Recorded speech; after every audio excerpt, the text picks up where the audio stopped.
Hey everyone, welcome back. Today we're going to be doing a deep dive into something that could really shake things up in the world of personal finance. Yeah, it's a big one. The CFPB's new rule on financial data rights. It's pretty major. We've got the fresh off the press release right here from the CFPB website, Straight from the source. and we're going to break it all down for you. So imagine if you could switch banks, like as easily as you switch cell phone providers Right. and take your entire financial history with you. No strings attached. That's the idea. That's just one of the things that this rule could make possible. And we've got our expert here to walk us through all of it. So can you give us the big picture? What's the CFPB trying to do with this new rule? Well, it's all about giving you more control. Okay. Putting you in the driver's seat when it comes to your own financial data. Your data. Exactly. Yeah. The CFPB is basically saying, look, your data belongs to you. Right. You should be able to access it. You should be able to share it. You should be able to control how it's used. So control and portability. That's it. Okay, I like it already, but what does that actually look like in practice? Well, let's say you've been with the same bank forever. Yeah. But you're just not happy with their service anymore, or the fees are too high. Under this new rule, you could just tell your bank, hey, transfer all my data Just like that. to a new provider. Yeah, and they have to do it. All of it. All of it. Your transaction history, your account details, the whole 9 yards, and it's free. Wow. No more downloading CSV files or manually inputting, years of transactions. That's huge. Anyone who's ever had to switch banks knows what a pain that is. Exactly. Exactly. Yeah. But why is the CFPB making such a big deal about this? What are they hoping to see happen? Well, they believe that this increased control and portability is going to lead to some really good things, Like what? especially for consumers. Okay. I mean, think about it. One of the biggest potential benefits is increased competition. Oh, that makes sense. Because right now, it feels like we're stuck with the same old banks and financial providers, even if they're not giving us the best deals. Yeah. Like, what are you going to do? Exactly. Switching is such a hassle that most people just stick with what they know, even if it's not the best for them. But if switching was easy, seamless, painless, then suddenly banks and these financial institutions, they have to work a lot harder to keep your business. Because you could just walk away. Exactly. They can't get away with those high fees or bad service if customers can easily jump ship. I like it. This rule could really create a much more dynamic, responsive marketplace. So it's making them work for our business. Yeah, Except exactly. the other way around. Okay, I'm on board so far. Yeah. But it sounds like it goes beyond just switching providers, right? Oh, absolutely. What else? This could lead to a whole wave of innovation Innovation, okay. in financial products and services. Give me an example. What kind of innovation are we talking about? All right, imagine an app that pulls all of your financial data from different institutions. Okay. Uses like AI to give you personalized financial advice, Oh, wow. tailored to your goals and your risk tolerance. So smart. Or think about personalized microinsurance products that actually cater to your needs and lifestyle. Just what you need. Exactly. No more unnecessary bloat. Yeah, that sounds amazing. Okay, so it sounds like this rule could really open up a whole world of possibilities. Oh, for sure. But with all this talk about sharing data, I have to ask, Uh-oh. what about privacy? Yeah. Is this going to make our data more vulnerable? That's the million-dollar question, right? And the CFPB knows that. They've addressed it head on. This rule isn't about just throwing the doors open and letting anyone access your data. Okay. It's about giving you control. Got it. You get to decide what you share, who you share it with, and what it can be used for. Okay, that makes me feel a little better. Good. So can you walk me through some of the specific privacy protections that are built into this rule? Sure.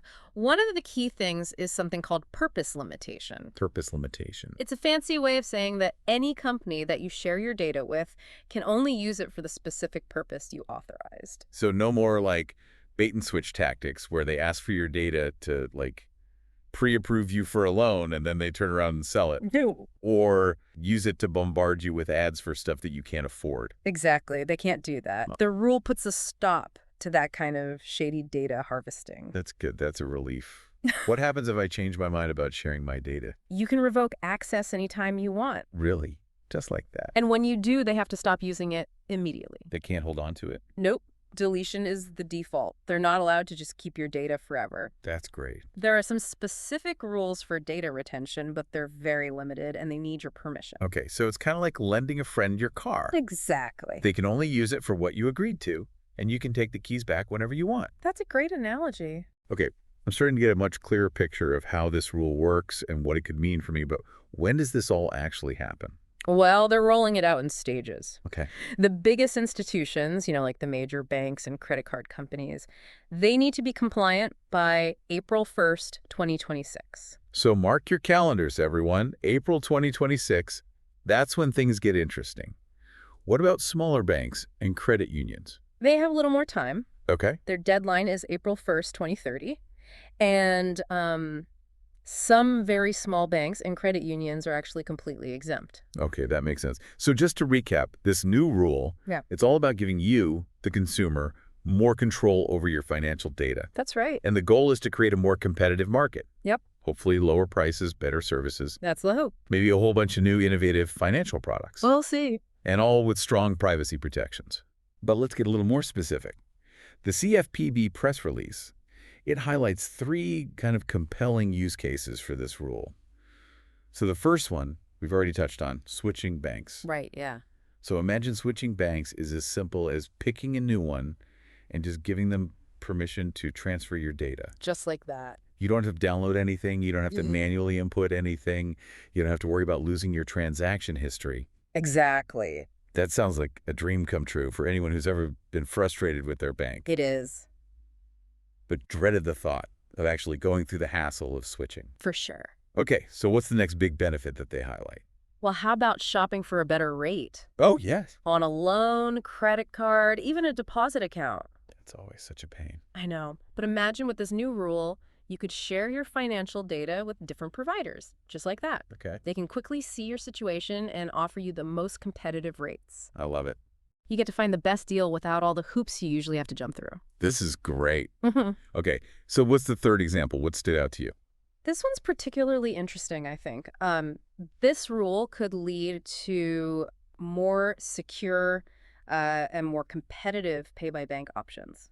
Pay-by-bank, what is that?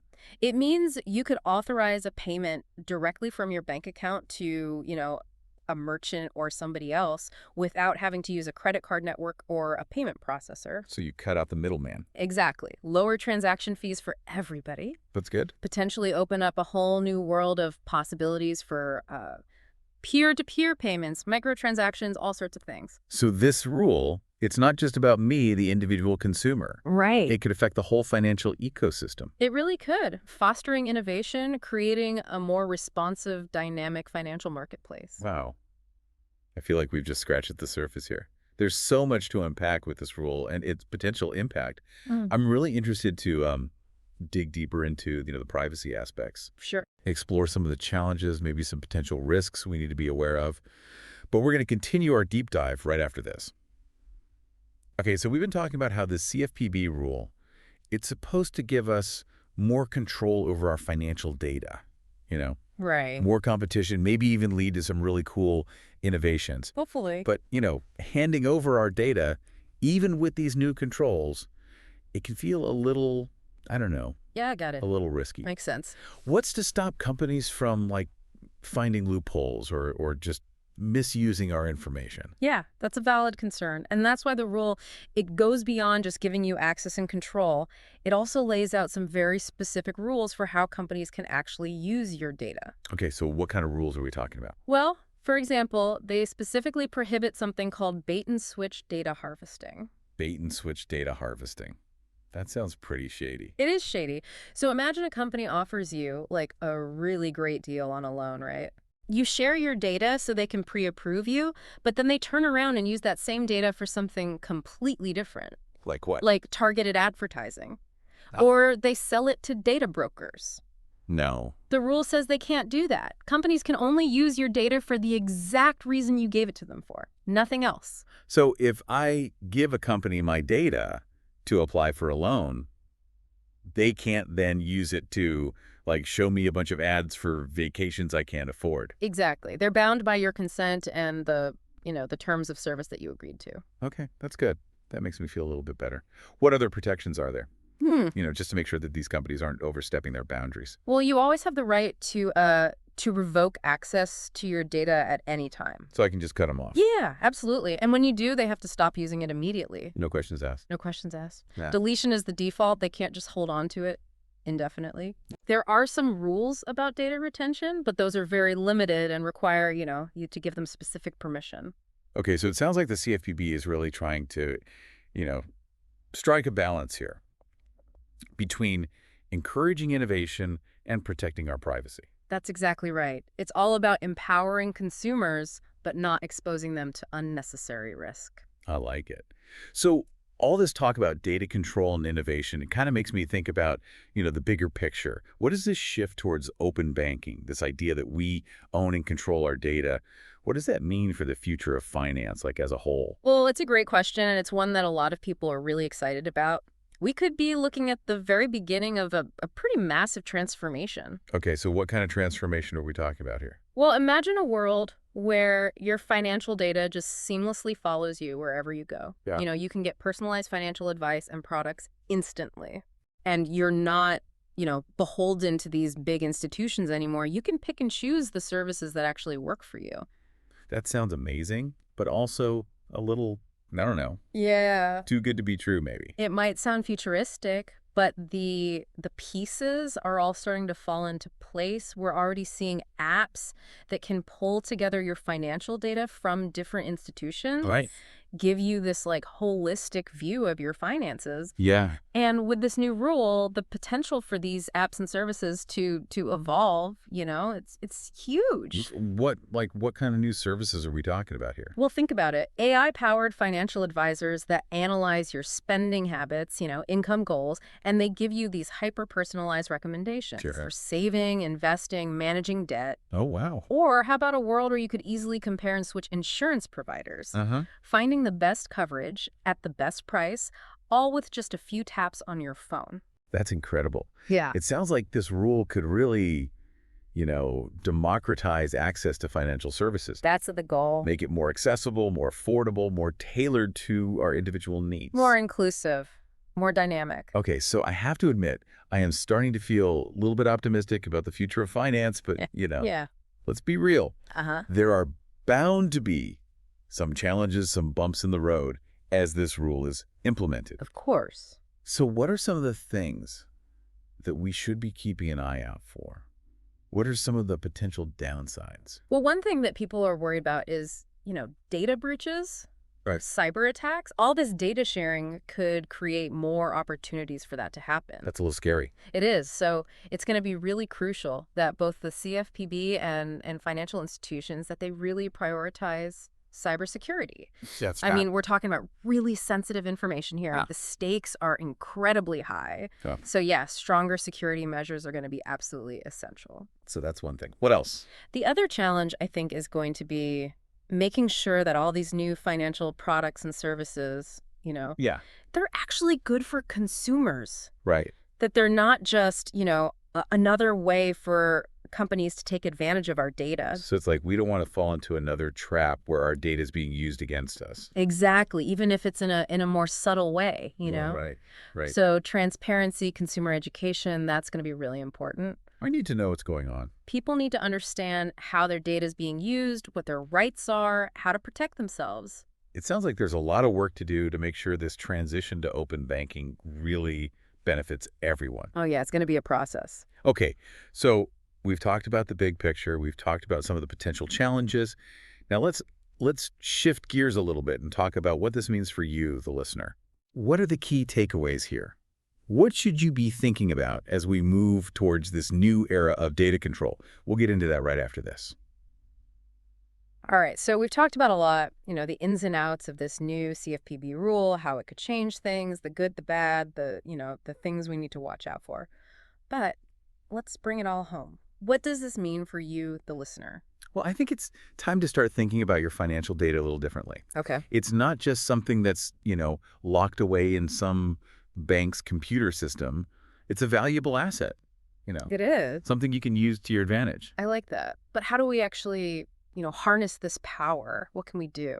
Well, first things first, stay informed. Okay. Keep an eye on that calendar. Mm-hmm. Remember, April 1st, 2026. Big day. That's when the first phase kicks in for the larger institutions. Pay attention to what your banks and financial providers are telling you. They should be reaching out, Right. letting you know how they're going to comply with the rule, what options they're going to offer. So don't just, toss those emails in the trash. Exactly. Read them carefully. Make sure you understand what's changing, how it might affect you. Knowledge is power. Absolutely. And don't be afraid to ask questions, you know? Yeah. This is a big change. It's okay to be a little confused, to have some concerns. Right. Your bank, your credit card company, they should be able to explain everything to you. Okay, so step one, stay informed, ask questions. What else? What else can we do to get ready for this new world of financial data control? Well, start exploring the possibilities. Right. You know, we talked about how this rule could lead to all sorts of cool new products and services. Yeah. Don't wait for your bank to tell you what's out there. So be proactive. Yeah, shop around. Look for apps, services that can help you manage your money better, Okay. find better deals, reach your goals faster. Okay, so be proactive, explore the options, shop around. Don't be afraid to embrace the change, see what's out there. It is kind of exciting, to think about all the potential benefits. It is. But, we can't forget about privacy. Oh, absolutely not. That's where, being careful and a little bit skeptical comes in. What do you mean? Well, before you share your data with any company, with any app, read those terms and conditions. Don't just click accept. Exactly. Take the time to understand what they're asking for, how they're going to use your data, what control you have. Right. And if you're not comfortable with something, don't do it. You can always say no. You can always revoke access later if you change your mind. You're in control. You are. This rule, it has the potential to really change things, but it's up to each of us to make it work for us. This has been really eye-opening. I feel like I've learned a lot. I have a much better grasp on how this rule works, what it could mean, and what I can do to get ready. So thank you so much for joining us. We hope you found this deep dive helpful. Thanks for having me. And, stay tuned for more deep dives into all the things that matter most to you.